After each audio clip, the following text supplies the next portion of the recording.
يحببكم الله والله بكل شيء عليم. لا إله إلا الله فاستجب لنا.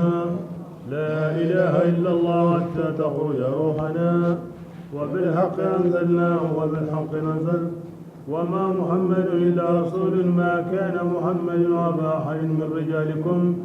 وآمنوا بما أنزل على محمد رسول الله صلى الله عليه وسلم. اللهم إنك أنت العفو وتحب العفو فاعف عنا يا رب. أعوذ بالله من الشيطان الرجيم. بسم الله الرحمن الرحيم. سورة الجاثية. جاثية مكان سورة يعني مكان سورة نقول للمنيا أكد رقورين نغو سلام أقول كد رقورين نغو تموني الله تعالى يرابا نغو تموني القرآن يا تموني مهلمين عند المعونة تموني تلاغري كما مندي منو تقارون منو الجنة ما يمبي كبرنا أنا كنت دلون ni Quran di mo be gani Allah ban nawungo Quran kama mo Quran ka ana sihitoyi Quran ga himbe aga green no kube Allah sehimi ni agri Allah yayi Allah be gani tuana korenga dimundana gani ara kitabe ke kino ya hinne sabura ananya Quran bugundi hoyi hada mare ma unga bakka bitedi mo be ti kitabe ke ya wala lin taun do khairin killenga katina mo be ada mare munda ti kitabe ke batu hinya yenda hata hinto kenga kemballe ana tagman ci koda aga besu tate duna bira yuruban tegedi kenni mani kammu ke hay annan mu ke hay hada mare min be taga mo kara holle mun kutu taga honun kutu an andi hay anna Allah bayna wontu adu Allah ni wondo kiyen me soriye wonnari kiyen nari damme ni birabane di hankun qaja mo kamulli mo kesuni kwai aw walli yagna ana mani konanda aw sehinanda ti ike tagandana ni bane wallani yengada kempalle minu gati qur'ana ni garena aw kun qam masalam buguni itaro ke hiu kabakunta kore di ki ho kulle bangante di nganta kamani jidi ho hoya mabite madundurago mahalla koyi tebra kulla garuni mani ye ma buke kama yanga kata bure jahimi di kembalana nemanu ko Allah gara nemanu be kinoya kuda ona kufa ona takasi kamane be gara o yuruba ni nemanu kuya ona tuna di kunne manu di gaboye asugiri kamambane ni aho selama adu aho gundote ona tuna di haqiqa ni tagandananta ma Allah warjagandananta ma Allah kan balla warni sehoda bani Israil Allah gari daro mobe daro taun no ni gabe igara ken suroye kore gemalle ma mo be tin nakarin den do tusrin Allah ndo kutayna aw ken kunoda kebirenga dagaran karanta quru binu gadangi harundi igara awa dagaran karanta quru binu gadangi gannindi igara harun gemalle ma timmo burenga aw kun kam masalam bunno daga ni kebirenga awa quran no danu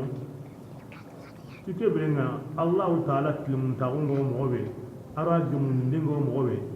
antare di nyurolle mawunya bonun danu naga adu surondi yemun naga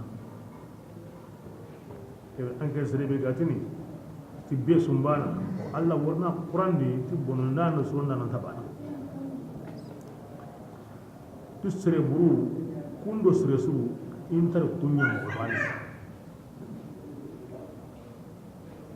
kebirin a wasabu ko no daga ni himbe gara hilla kapana kenni maniya igolli buru yawuriya no ka kallen sabu awa ko no daga ni ila taga honu gona kamane kenya sabu ya ni sondo ngalen buru ga ima ka tawun killen ngare kare to da jawa ko ni junubu an ganta tubi ne a wani sabu ila sondo men buru golli bure angana sagen do halli angana sabu na sondo men no kay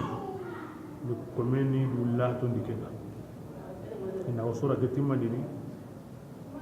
titile mun tawundo baraji dem ko tan pin ko nenga ngani lagara ko tan ni jama mo tagani ni hilloy jama bani mo arjanna arno ka hukuma jama bani mo yimbendi arno ka sunu بسم الله الرحمن الرحيم همي الله أعلم بمراده بذلك تنزيل الكتاب قرآن كتاب ينقندنا من الله أدري الله تعالى العزيز الله بيغن النندارنا الحكيم بيغن الجمندارنا إن لآيات في السماوات والأرض للمؤمنين كونوا دعاني تمندان وفي خلقكم آية قبي وآية في خلقكم آية قبي وأنكو أدمر مقاتل يندي أم بيماني ناو تماني نالي هوري جونغينغا نالي تيم كنترونا كم بالله نالي الله نانصورا مغوم تيم باي ساري مغوم باي لندو مغوم باي وهكذا ما سيبينغا ورني نالله يلي تقري بسم الله وآيات آية قبي وهم قديم الله كنت غنا سانقي من دابة قبي إني حيوان لقوم من كتا تورينا كوني تغا سيرو دانغان يوقنون ودان قناون ننتي أغان دكرا أوندي واختلاف الليل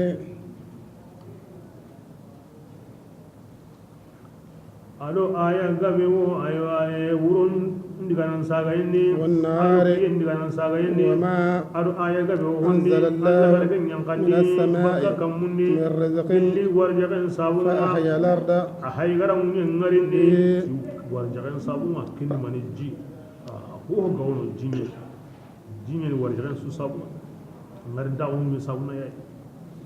بعد موتها وتصريف الرياح آيات لقوم يعقلون تلك كنا هنا في القرآن يا أننا آية نسكة هبانا ناتو كنا هنا في القرآن يا هم بيجا ساي تانا كرامو كنا هنا تاي مؤمنا كنا هنا تاي حقرانتي وسكنا من يسربيني كنا هنا في القرآن نهاية تمانتي باني كنانكما كم فتيمو والله هلو كنانكما أيوة أنجنتا هلو كمن بكا إيهو كنتاندي أنجنتا كنتا قرآن نبيت مؤمنا هو ننسى توغنا كرهو ني أدو حقرانتا بسم الله تلك كومبونو آيات الله وهي الله آيانونا يوابا ينعون كويني أرو أدالي نتلوها عليك بالحق فبأي حديث بعد الله الله تعالى الله تعالى قرآن بالله وآياته الله سهم بالله الله آيانون بالله يؤمنون سريك ما سوى الله سهم أنسقى من تبي الله تي كين غبامبا إن أورني ملكو كده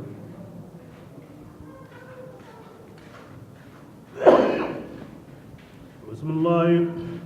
ويل لكل أفاك أثيم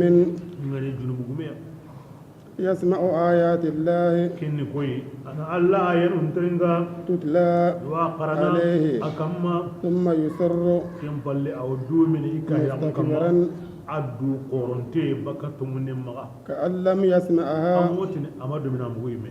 فبشره بعذاب أليم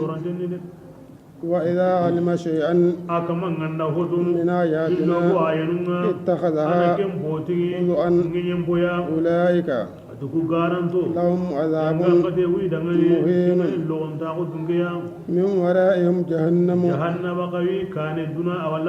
لا يغني ما عنهم كسبوا شيئا ولا ما كم يقولون اتخذوا من دون الله أولياء ولهم عذاب عظيم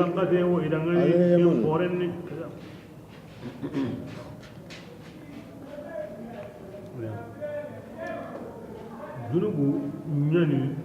sondo men bono sabu Allah tin gona ngana kemu wajibi nan kamana to an ga ma to ai an go du mi ko man ga mamu ina ko ken ga mana yana katay mu anda himbe to Allah awa Allah biya kenta darama anna Allah hin qorodina kindi Allah wan qorodina an ga Allah bil logotu Allah ti yangan kate wanda ngani kinga logono duna dire sere suma Allah bil logo ma duna di akma ga logo kem palle min wara'ihim jahannam kem palle jahannam ba wankani kini la gara khalle anna Allah hindaruna taron ta'un kamani Allah yayi an na hindaru an andar an da Allah ko hillo bani ma Allah ga Allah bilire arab kande otun won wadi yo kanro halle wutu yani mananum bilwiya shi bani inta ni wara wala hindu wara aw yana kaniya aw yana halle min ona dunadi Allah ga nati min wara'ihim jahannam kin wurin kida aw kani inda wara akoni akanen billa halle binta tuni hina mangawdo himbe anga da ken kodi wondi gunda alfaul adwadi digambanu be yo tay non pilli so ni mine bismillah هذا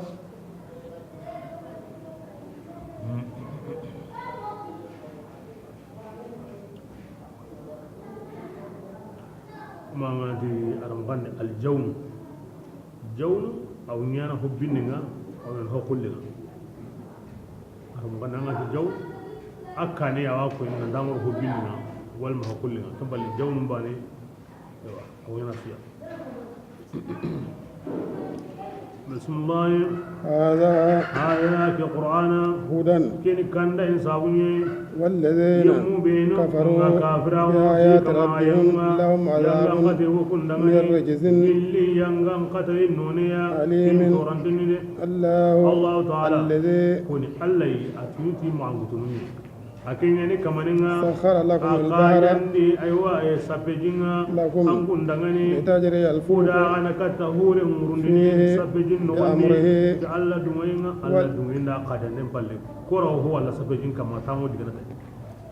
ولتبتغوا من فضله ولعلكم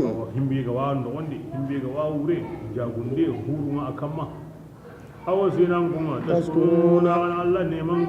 وسخر ما لكم في السماوات وما في الأرض جميعا منه إن لآيات في ذلك لقوم يتفكرون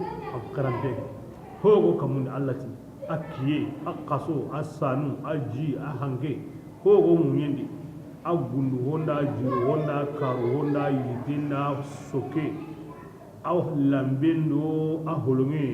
ira su taga anku adamare mu yada na su kaja gada har mare men ngandi killun gar hohoya ma Allah gar kinne undada mobe agona hinadi kempalle adamare men ni maniya han kuswa hangana koroya لقوم يتفكرون أن نتغز أمر من الله مغني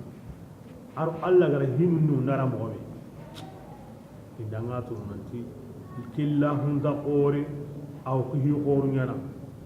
كيف كوتنا هدي الله غتيرا هون سقاج أمر من دكيم باني يعني ها كونغارنتي كي تحرم مغي حرم من حرم حكانتي ada mare min ngadi kilun sawada bade ngamu ndani mpaju surta ma Allah grande ndada ada mare mi Allah gara seren taga nanyas ada mare min ngabane saron tamu tabbe atla na nya islam na gen no woni kibri ngani be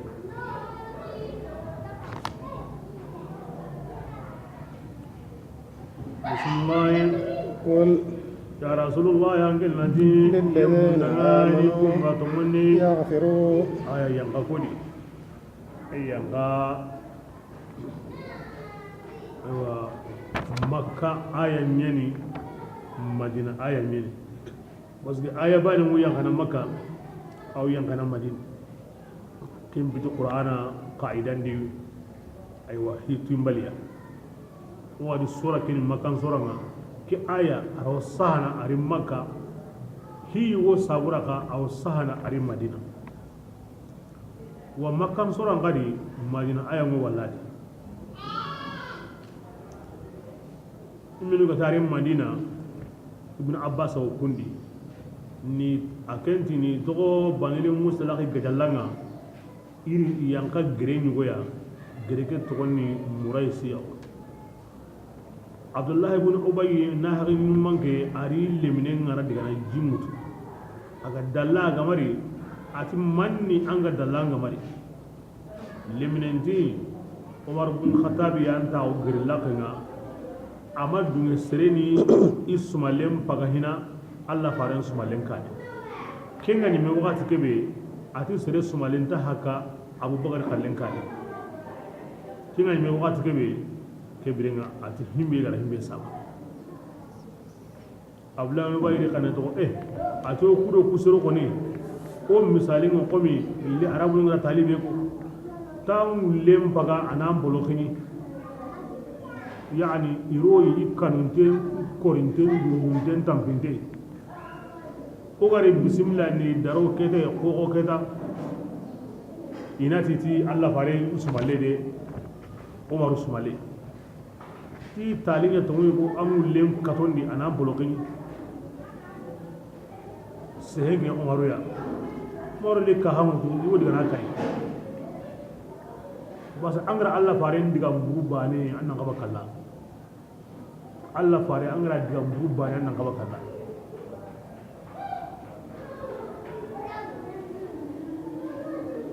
angan Allah diga bugu kahiri kahiri ne nga angra Allah fare diga bugu bane anya islami yau anya kahiri yau annan sirkalla mati himbe gani kahiri ge kahira on sabu made ko misali de nasaran nati isa pasu Allah fare donc kebrema ken ni mani on kahira on sabu kunta kala tikina ma yahudiya nganati uzeru am pasu Allah fare ka parce que kuma ka kunni kamane ni mai ado kamane wono ta honda ko ken ni kun kahira on sabu ke bale inda hota na ko himbe ga hitiken babu ya ikalla kahirin nganda Allah digam kallen ta kendi bay kahirin nga ara tay woni ngada ki Allah farin ko niya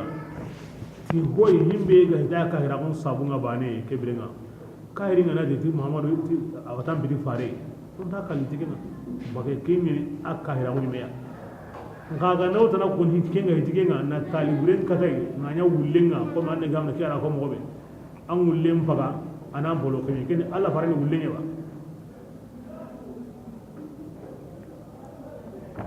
ken ugati hinga ne kahirin do Allah naga Allah wa mu andaro ado faren kon naga banen mu yen tadi to keni kahirin o kemmo banen islamin kangar Allah faren diga mu bane na yankan ni baki makaman ni baki darajan ni naro o nyoro ni mana o yimi hasayibe ken no kusu an nak banan kara Allah fare anta diga mu Allah wo diga mu nu kema pardonne mais sharia ni angra Allah fare diga mu bane an nak bakalla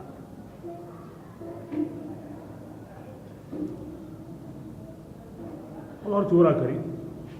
ibrahima ti aya ke yanka Allah fare akoy yemmu ndey ga to ngondi yaghfiru lil ladina la yarjuna ayyam Allah ti nyambe seru ma seru benu ganta kanna Allah ko ta korumure kini muna hagimi anta kanna Allah daron ta kun tama faran daron ta kun tama to umarun ya hama bondi ayan kasabun ki on sai kata umaru kare radiyallahu anhu serem ngan gine be su gambani umar wotawnu gerla ke ngana di Allah fare mu polo su balina pawina kima ko ni surun ta bana de ma ka surun bana de gine be su gambani awtini umar qalle Allah fare qalinde ga halle aw bare qalle nyam pawina gibe surun ta bana parce que awatu abubakar ya ndara Allah fare mu adina be su ya angana sere daro himbe gan darama anga maken daro anda daro amma da sirni akhirato ken angana ti hulani nin sere qorenga an sere qorenga himbe gan dara ka hanama to ken an sere qorenga awaji nan kamane ngi hana daro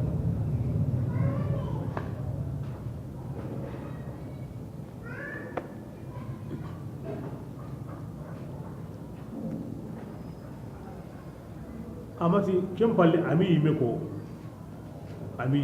ati kendi indari me kane mo be ina wutu ken mo wadi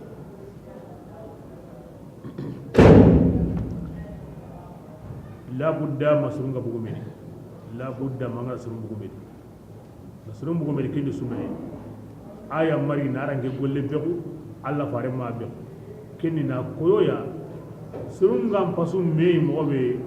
Allah yimmeti himbe ko kannige kingeni ke ko horenga an mi ga watu seresan Allah kannana dinan tanga kinnan sir horegi anna ko wana ken duran daro na duran kare kare hinwa ni wajibi ken sahaba jukku kapa Allah barenga kinni ke yayi na kare kare hinwa nasir kare kare do ana kare kare hinwa ukinga dan himidu gadi makkan sura nyeni kun qati muqatil ko kendi ti yugo nyuga ni mimbani ghifar aywa ara umar kam makka umar hammi ti yu arriga na tiliga ni qotenga ay kiyaka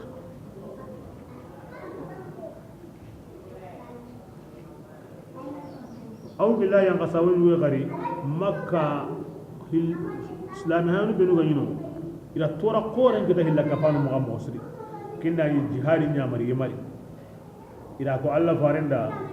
ona nya kam mo ro toro akhati umma huna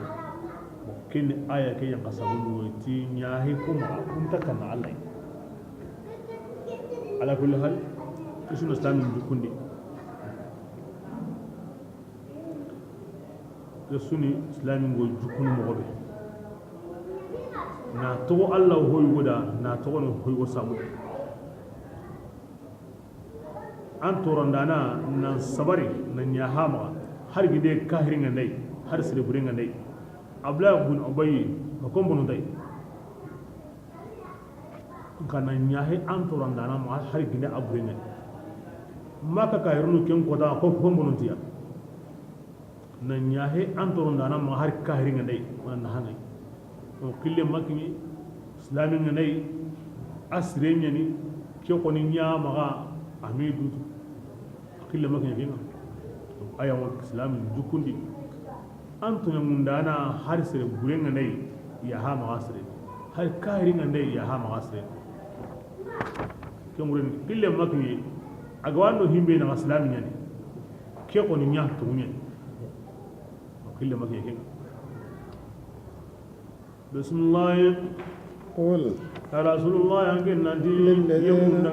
آمنوا يغفروا للذين لا يرجون أيام الله تعالى مسيبا قوتانما ليجزي قوما لا غرب قوتا أرو تنبو تكا قوتانو يغا قتا قوتانو ميغان تكنا كموري kula Allah Ta'ala na serum baraji ken kotanunga tuhunga iganya igo ken golle man ana angana golle benya dara kota Allah ke musukina angana yahan turu nanamma ana musukina nga imbe gam kora dinanta anga yitina nganta muntu bane wa man yemme amila kenga golle wala zriya falinafsihi golle yimme dangani wa man yemme be ga asa golle bonondi golle yimme kamade thumma turja'una den golle yimme da idan pasana nan golani me kama ko e modene hulani ayi me kama ke mureni aw may du toro fu na handara nge golle بسم الله ثم كم ترجعون بلينكم ساقني إلى ربكم كتاكم علي ولقد آتينا بني إسرائيل والله يقول سالار منكم الكتاب يا وقت ورد كتابنا والحكمة وركي تنكنيا والنبوة ورزقناهم من الطيبات وفضلناهم على العالمين وآتيناهم بينات من الأمر فما اختلفوا الله فارن كندين كيدا كم ينون صابورة إريم مدينة حقا كم من سنجل الله فارن كمري لا إما أمي سوق فارن كيني إلا من بعد ما جاءهم العلم بغيا بينهم الله فارن لي aga kida mo wari kimmo wadi nan sare makka nan ki makka nan lim madina an kun yana no billaga kisma nurad ngamon sabra ibara hasida o kwani tuwanwa o yani nabre gumwa o yani jama gumwa onda tokido ke halle ke bilenga o kana ga ombono ona yake halange kiana gulle subuno de hasida wondo dundura o yana gulle subuno sire su hajunga bono hasida on yana bondi adu dundura o sire su hajunga suro hasida on ta kamonendi ma yake ha kamonendi alla gara himbe ko himbe tan amani me duro to koy alla rabbesu e angun kismanura tunanti alla fare mordi ke biti hore an kum bawonu sare na likiyan kuma ke alla fayran gunjondi ila sima ansari gara yam mobe igana yana ke mogodi akin ne khair o da ketu nan qaso ke bilenga o kuna yiri kada sire be gam pasiya ngara hisu gware bangul ndo bansire ngene nga din jani ke yire bane ke bilenga sire ko ni gatin ke bane am pama surno bilanga tinke nga din ke bane hajum bono al ananiya bismillah inna rabbaka ya rasulullah kamanga يقضي أو كيتني يهودي من دمين غدي يوم القيامة فيما كانوا يختلفون ثم جعلناك يا رسول الله على شريعة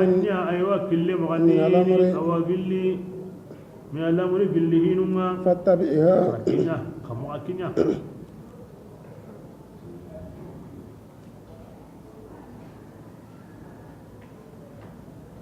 kebe Allah fare kebe nga kenya batude angani agora mobe kinanga kem batude ura dina bigina kem batu ولا تتبع أهواء الذين لا يعلمون إنهم لن يغنوا شيئا عنك من الله وإن الظالمين بعضهم أولياء بعض والله ولي المتقين هذا شكرا كده الله فرد صلى الله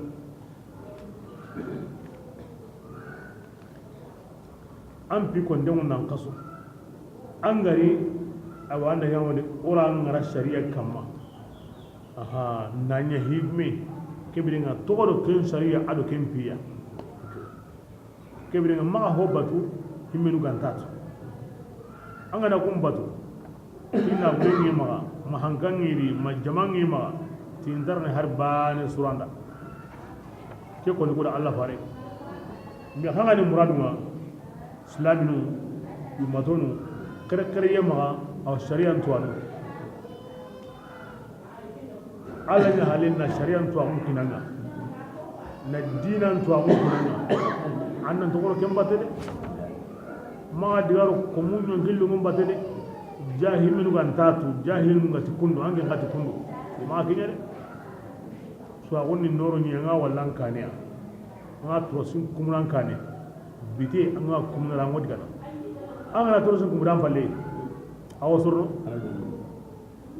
ma ke bite nga jama ngono anda kari anga woro bite ni de akumu aga sunna hetay to alan ko ni gari to awu ngarabbane tisrun to kundwa simme ga ayede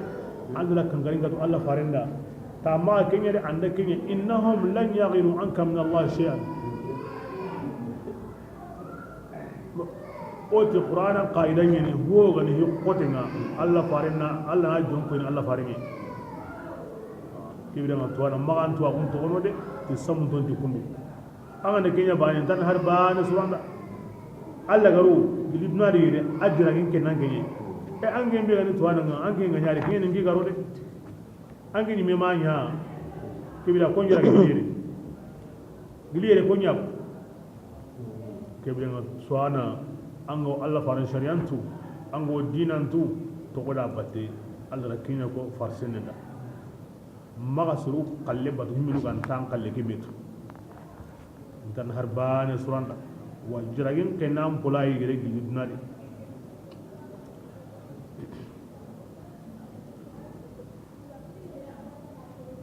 bismillah هذا بصائر للناس وسرون دغني ام الدين بينون الليتينا قران ناجي غمرنا قران وهدى كقران كان ني ورحمه لقوم يوقنون حسب الذين أن يذروا السيئات أن نجعلهم كالذين آمنوا وعملوا الصالحات مهياء ومماتهم سواء na golli buren golli na faren kuta na golli buren golli na kahiriya an ke nga simmana an dunara Allah garanya komi mu'min islam sirin kalle mo go dunara Allah garani an ke simmana ken ga wan no wonde ko ni a ken bu wan no wonde de wala ken tanya sa'ama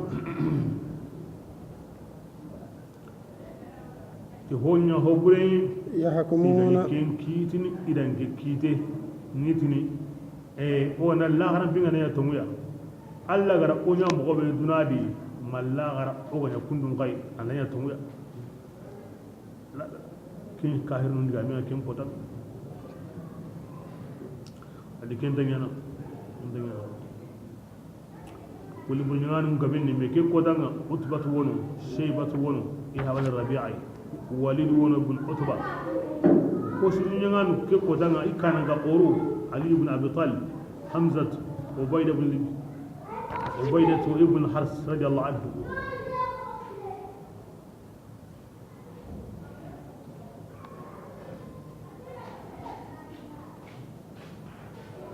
يقول لهم ولئن رجعت إلى ربي إن لي عنده للحسنى ما سغين قاندنيا دونك الله رسول بيكرين الدنادي أنا بيكرين الله كي عقيدة بالأسف كي عقيدة الله هريا كان تلو دغني سنو هنغني أو اسلامي نيغون قاي كيني كاهيرم بقر لاجي أسومبان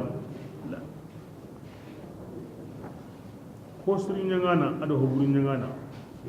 kutana ndo batana islamin do kahiri dunadi obram wonta bana la garan tabana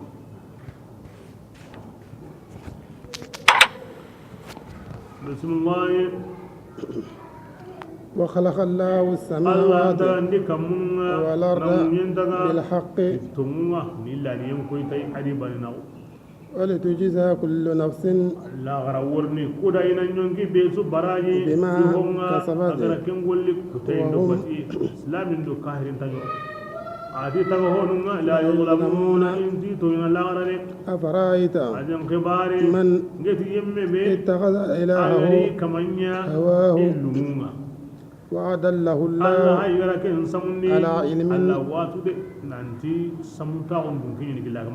وختم على سمعه وقلبه وجعل غشاوة على بصره فمن رأيت يهودا أنكم فقرن كما لو ينكن يمين فمن يهدي قرأك كمن إن كاننا الله يحلنا سمد كم مغدي كم رد الله يهتدى كي كما لن تكني أفلا تذكرون أغنى واجني أغنى تو سرسو بالله نمر دنادي أغنى هم بي الله لا أنقب يقفنا جمع الله هم كم غير الله كنا كم بيقري أني بي أغنى هم بي قطع كنا نجم دك الله كيدكم كم أنا جمع تيتل من دعونا والمتي فس من دعونا يا زوني الله فارب بانك يعني aka sare su jonni nan kore su jonni Allah gar himbe no kiri kuntu woni tay kuntu nasru illa rasul agar himbe no qata kebilinga kumbatu woni tay iduna bono illa gara bono wa himmu kem mughadiqa maduna ga giri arno samuso musamuso kem balle anyon gillumu himbe ga landa na kem on kenya an kama e kunna bana gide be ga linganda yite be ga linganda dambange be ga landa kange magore majaga walle mamrebine lambe be ga linganda yite kore be ga lunganda kiye nya lungan kenda makaso nya lunganda masane nya lunganda ma isa lunganda manga dangni ne hakenga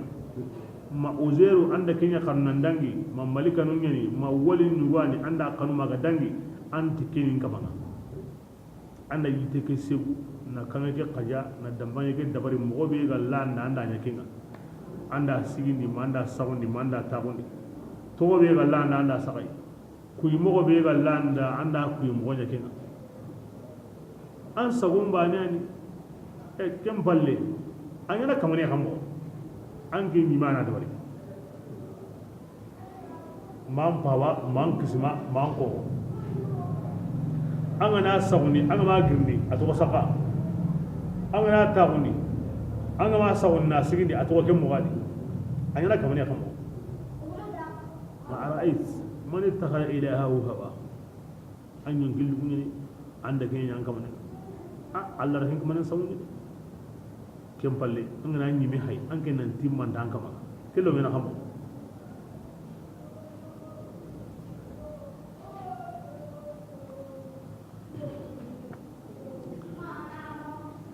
aya ari makka kahirnu yeri donc ho gani Allah tanabbatane ken su qahna dumari ngadi kebirenga ko gara ho mbini ko ni anya husre yo ko isa adu gara himbinu tokki kenga anya hubre yo ko awa al ajram hakram bal no kamundo munyendo kindo qasondo yitundo hoy asuka humande na batu kamane Allah wurukini kenta kunni Allah wolinu kananunda aro Allah wolinu jurandanunda andu nyum kananundu jurandanunda kenta kunni kunda aha kanu yendo batiye ora ko intabana serenda kinya fam kanu yendo batiye intabana allati ittakhadha ilahahu hawahu andan kana an lumunya an kamana kinga ne ho hana ne isa kinga himbe en posisu an ga na yan kama ko ni do habi mon ngan Allah ko misre nyam kananga ay kinya mun da maka ba yo ko na mo haji mon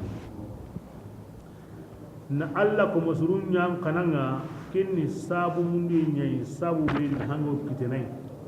ba o me na hana dunadi ado lakhara misal ne Allah wali higa ndako sisa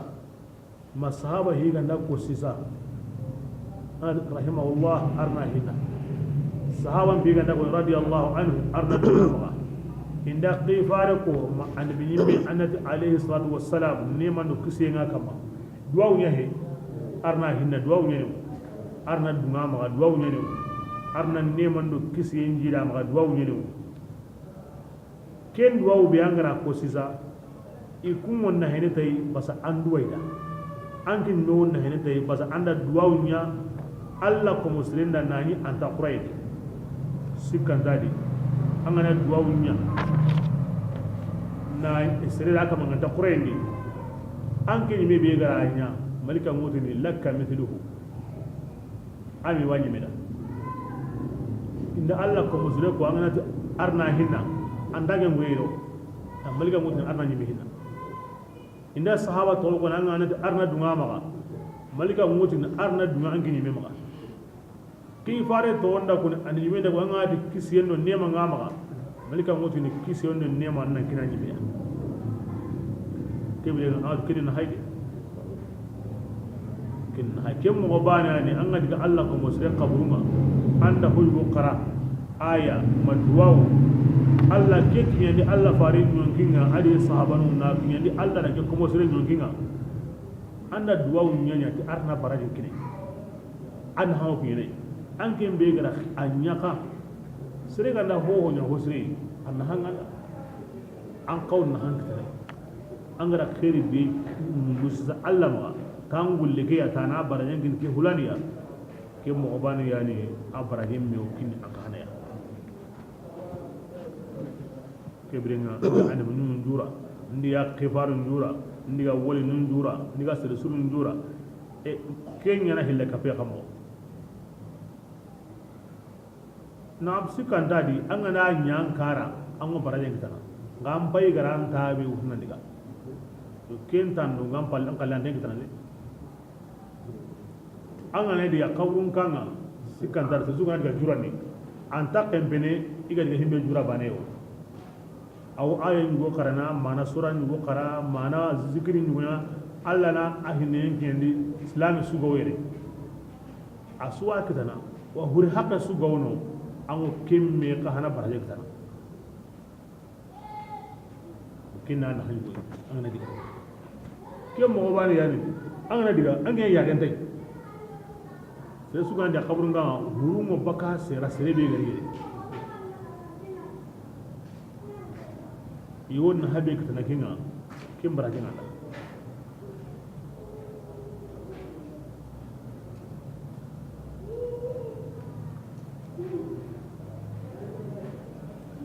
يقول أنا نكى هاي هيل لقرن مني أنا فامو سر جوراي سر قانوي nanti arnam pa dun jarati Allah ko musrum barkenga kenni Allah bati ni woyai serebe go kemo godi ken kamanin Allah kanani man sabuda akon demo ahabbu ibadallah ila Allah anfa'uhum li ibadihi ti Allah gawi ko mebe munda dina ko mokutuma kenyen ikko mebe ga nahanga qora ko mun kam madina kutuma Allah gawi ko mebe munda dina ko mokutuma kenyen ko mebe ga ko mokutun nahana dina kutuma ebe nga serebe man hanki huruma amma mungiya ango duwa nyana arna barajen kiniya ko shikkan dadi ken kaman nahannan qora ko mun kam kebringa aya nyuri ken kawunyana tomu ya ikamma ken ni maniya yasiluna ma amara Allah bihi an yusala Allah ga tina himbe soni iwo ken sonni Allah de ko mun go tiga na ken tiga kannenga ken ni mani islama on qati islama ummare mago hana ken na buno sompun kamare mago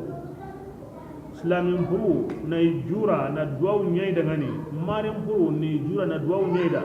donc qati sonne ni goyani har kallem palle islama on qati sonne ni goyani marin magum qati sonne ni goyani ken qati gande mo parce que qati danya min takara la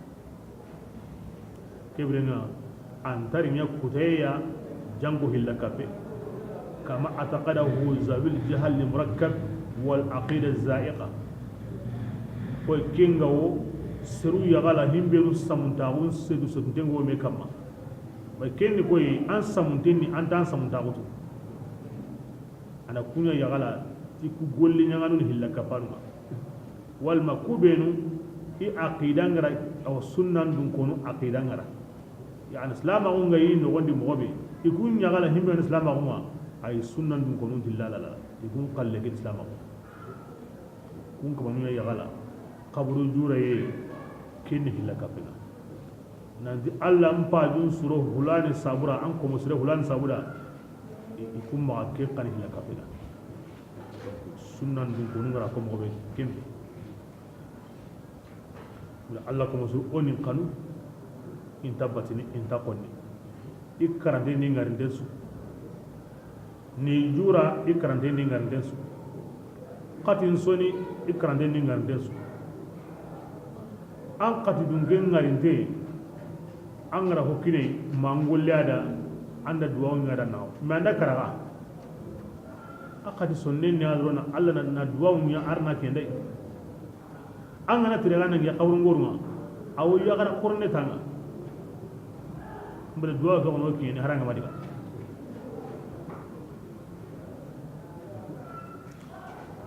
bismillah وقالوا هذه لكفان ديكو بينو غتان دا كرانتا وني تيماني ما هي غاريندا امانيا إلا حياتنا ما غاريندا وني الدنيا دنا بيدي دارو لا كيميكو الله فارني ما فا بسم الله نموت دي او كلا ونحيا او بريني كيني مانيا او غاندا كرا angana lemmeto kinna ngarinda ko daro kalleni iti o gani kalle beedi kenni kallenga o haygara bire beenya tikenni bireenga o ganda karaketa on tawuni bolle ngi kalleni iti o hay bire beedi kenni bireenga o ganda kara o ngari yenniya angana lemmeto ko kenda ngari kesuhi o be ga karade o yalli ni bire khari kin Allah kallenga wa kenya wona kara bismillah وما يهلكنا نبيه وندو كن يمنا إلا الدهر غندا وقتي الله يذكرندار اها توروندو كيني تا نيبي توروندو كيني وهنا كينيا ما الدهري دون هو ندار توروندو كيني منا دراني ميمي وقتي دا كيني ورونغا ما ني كينغا نيا كينغا نا تواني وروندا توكاني ورونغا نا تواني كيندا توكانا نيبي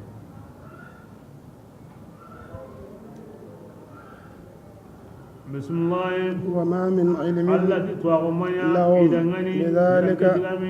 إن هم إلا يظنون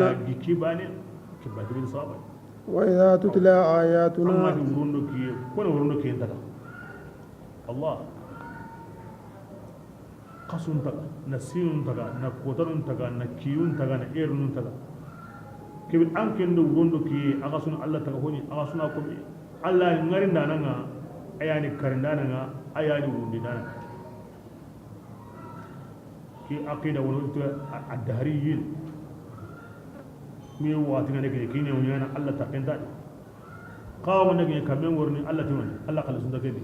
woni ngada yawa ki yoma baka mullem baka ngana ke mullem worni Allah bintana ho wondan kenda nyani ke wonyana ki ganda nyani ke wonyana ani be ame samenda yugondo yare ngana ka uja kwa lemi ngokte angana karaja kwa mutu amu kitana angana so amu kitana ni wakati mi mo ni kina lañu e kemi gayo kene hakra lo am kam pak anda karanga num mani mi wari igama to awu kita ko ngabay o so sagani haka be woni kitana aga be yeni ni gure mun de wa kinni serenga sam pakan so ma kitana are nyaga da kinni serenga Allah gandare karlam paka bis mo ina to anai yagunya ga wakin nanga yagane be go me malle min kita honga way dan ko kibrenga ke hakal lo amu khoren kam kaw nagi kamen wona kaw ngun ngun nyana ayana kam o hon so nan ko do jindar ni kaw nya ga warti anirni mulu woni mo dangane sisa anda tu mum andi mulle yimeke mulle nya go mulle litini mana wa ga ne sine so anda na mulle sire donc ki ko ni akar lo am kam ad-dahriya akar lo am kam fayni Allah ni nyamunda na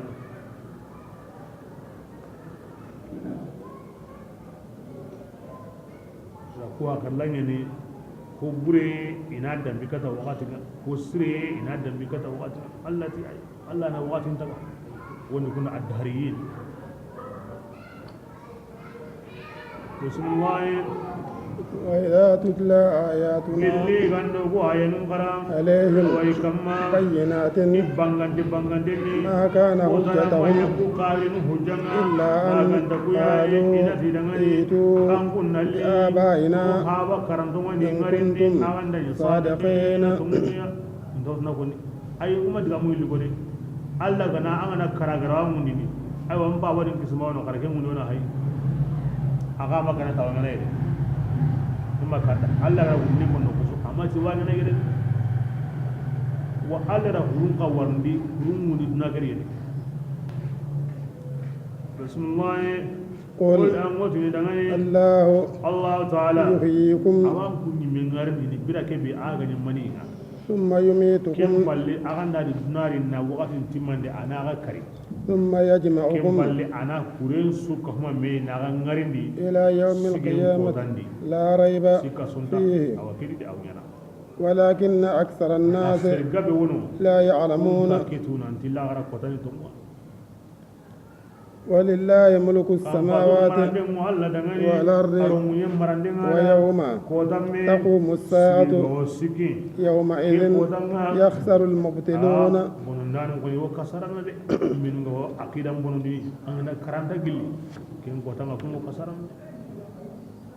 وترى كل أمة جاثية كل أمة تدعى إلى كتابها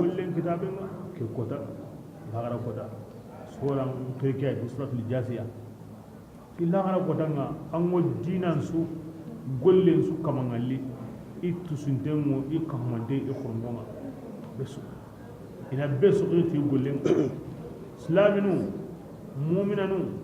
محسننو صلانو سومانو جكانو صدقاندانو تمكنانو صلي كتانو ناهلنانو خيرنانو صدقاندانو بسو قلي تي غولن كتابنا بسو كفامي ko buren hana kemo wadi kahirun mumkin jambani o kapame ni bu medi ki batano yite batano sere sere batano lambe batano kaso batano ni bu medi kengana bu no ga golle bu be ni ga kengana non hana ko na su tire na besu wari dura illa rab ko tan golle ni boya aga tan tayana Allah hay kamana anya mo on ko ni awunya nan na ya ga bunna walangala mo osri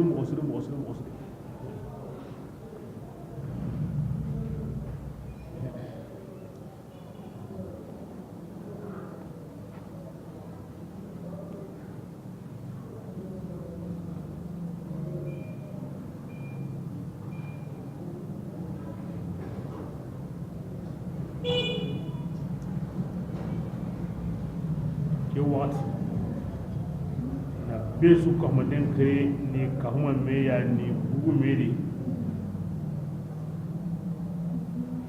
leri bani yani Allah ko basurum pakendi akil leri bani ko mo burum pakendi aw nyaana sino tamiyai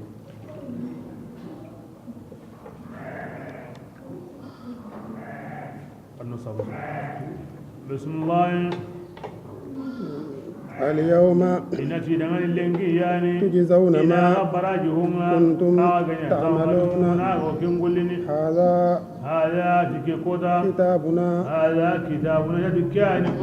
كتابنا ينطق عليكم بالحق يعني كاتب بنغني كل سهيدي هاجي إنا نستنسخ ما كنتم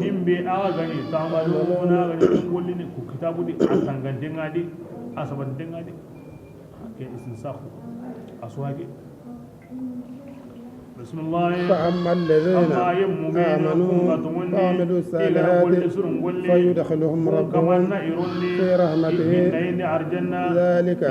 هو الفوز المبين وأما الذين كفروا أفلم تكن آياتي عليكم فاستكبرتم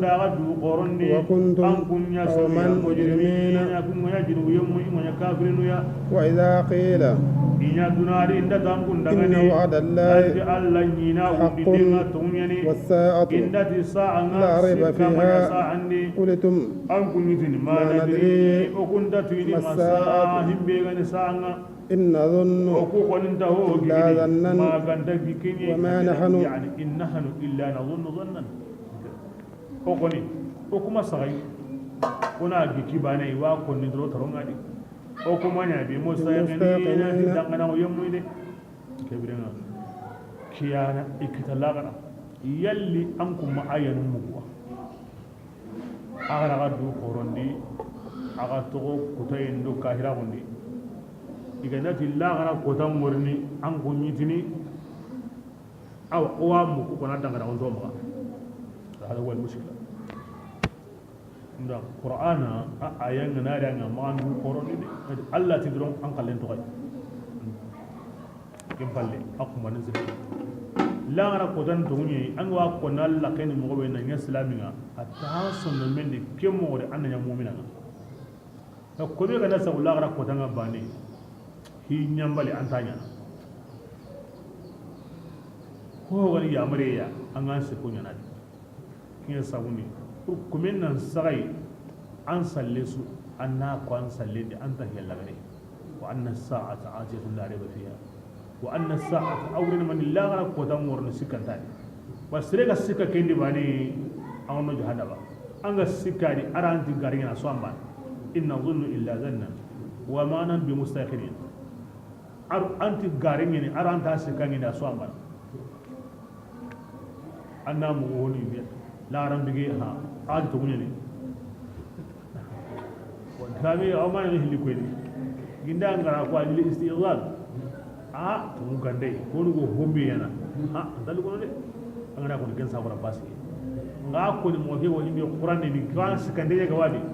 amanya anga sikari arangara kata so amba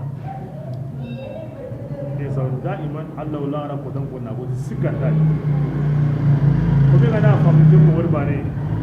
amu kana ko te ngui anga na kana ko te ngui anna maninya na anna kani bati ko kuma na so sere ma ke bi nga anduna so Allah rasul ya sabun daiman Allah go la ra ko tan ko ni a worni sikanda ana aya suga ndari ana mo go koda ana maken ko bane ay gara ko rayde angani hibe aga duruno ka fami angani qualité bi ko sere ibena hay duna dere indati jena nun tukunan ka humame angana wada kuni ya gunyande mahayan irange ngara kunyedi magarando iranga ngara kunyedi miranga ngara hasidu nyari madundaru nyari ango ya gunu de hari katuni ga ndari ho ndahle wa duna kallen kembani ande be mbane arajonu nako ona sa journal de kembani me la rako danga ala ruusul khalaiq duna sono billi wa hawa adama malli la gare be ga sare sono na ko ni ken jamare hulani remme ko kan dar hulani remme wa wo gilna sigi beswa walli kiyeri yago kore ko danga re kan tamu ni nyago ken kota kebirenga angan tamu na ngari jama sudi nari re donc ken jama la to kinga kamba la garam wala di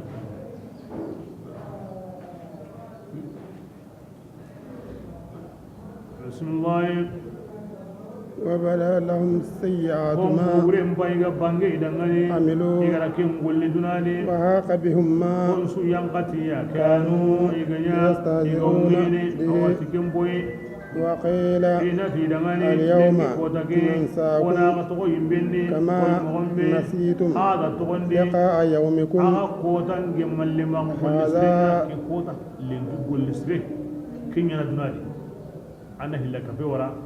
anna kutai wala lagar annana ngaduna di angara nya billa kapenga na nya kutai nga kebirenga lagara ko tangi mo gosri anda ken to kono kenga nallo yimbendi ha kenga to ko yimbendi de wala yasbillah qur'an maharbana to sere du mo tude nan nan sita bismillah wa ma'akum min jam kun dawo dingranga kendi benga wa ma min nasirin lakum kun dangani zalikum adam kunga bi annakum manna kinyagai kin sabuni anko اتخذتم آيات Allah الله Qur'an ayanu liga dunali هزوا ni yangi boya وغرتكم الحياة ndangum marasa الدنيا kin de pengani فاليوم aga jugundi denta kurusin denta kebirenga lengi لا يخرجون منها ولا هم يستعتبون فلله الحمد رب السماوات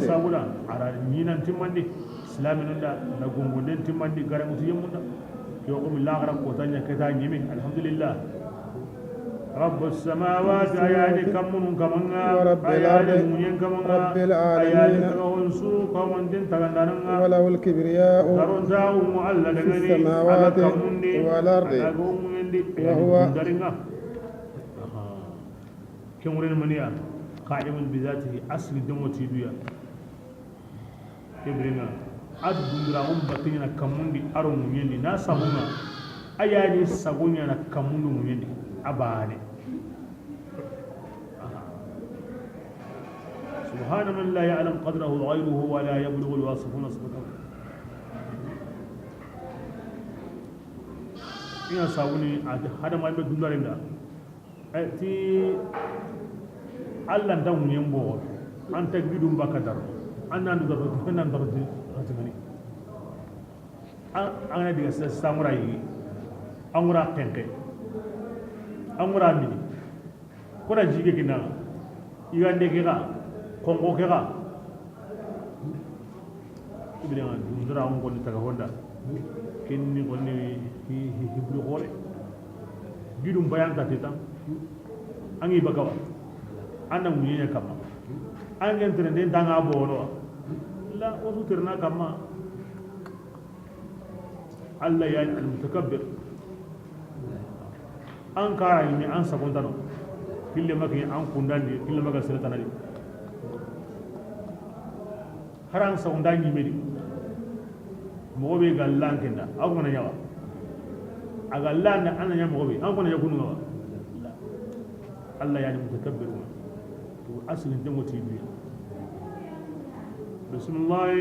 وهو الله تعالى العزيز أيان من دانا الحكيم